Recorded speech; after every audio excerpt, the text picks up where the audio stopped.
5 to 7 minutes. Please assist me in welcoming Jeffrey Parker.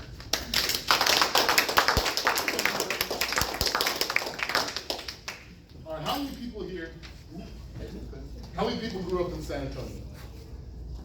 All right, a lot of people. It's an amazing city.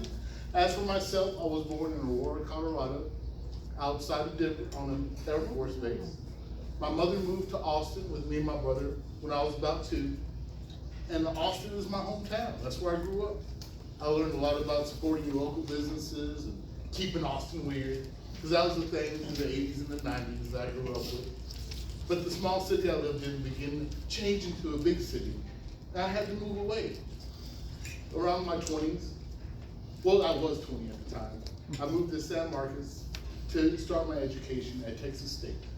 I figured I was disciplined, I was holding down 2 jobs, I could move away and start doing the path I wanted to go down.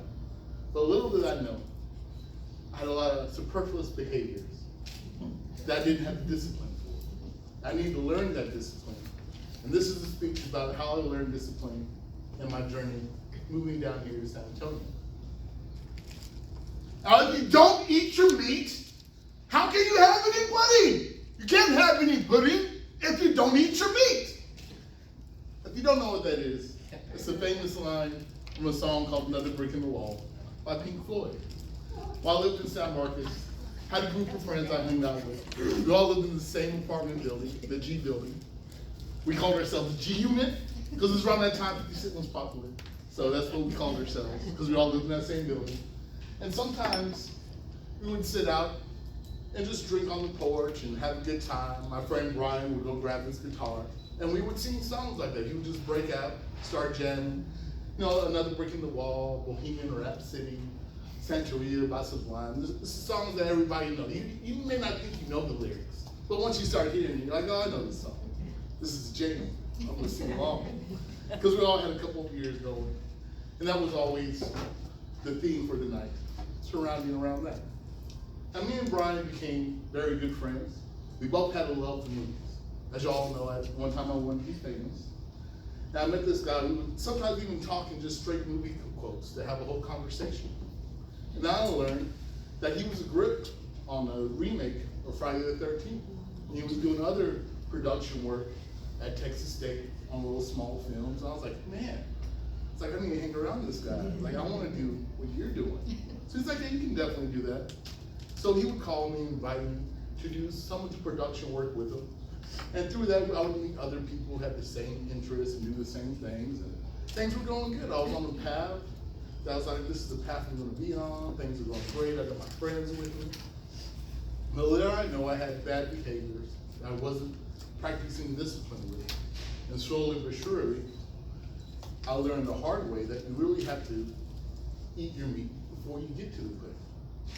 My friend Brian, he was disciplined enough to start his own production company, and other people that we knew joined the production company. And we would do small things like film returning pool parties or openings for local bars. He even filmed a couple of commercials from some of the politicians in town, you know, running for county sheriff or district judge. So things were going pretty well, but I lacked the discipline in my life. Brian and Freddie were the main people in the group, and they would always take the shoulder with the work. And I would always be like, I'm going to entertain the talent and make sure they're ready when we're ready to have a scene going. But that got tiresome because I was always having fun and not focusing on the project at hand. Because you got to stay motivated. And I got there, but once I got there, I didn't keep that motivation and that discipline to keep it going. We filmed a couple of things where I did make mistakes. We had a short film we filmed. We worked the short story out, casted some local actors, planned out the scenes on which day to film them, you know, day and night scenes and all that kind of things. One particular Saturday, we were filming for about 12 hours. For me, that was hard. I had a main job, so the weekend was my party time. It was time to get down. And about 6 hours into it, I was like, man, I haven't had a beer yet. Like, what's going on? I need a break. He's like, you can have one, just one. I was like, that's fine. Ended up being like 3 or 4. And it didn't make a good impression upon the people who were there that day, working with us, filming the short film that we had, which in turn hurt the production company's reputation. There was another time we were filming a short horror movie. There was the Alamo Draft House was having a contest. All the independent filmmakers were going to give you some topics at the last minute. You have 2 days to write, edit, and film your little short story.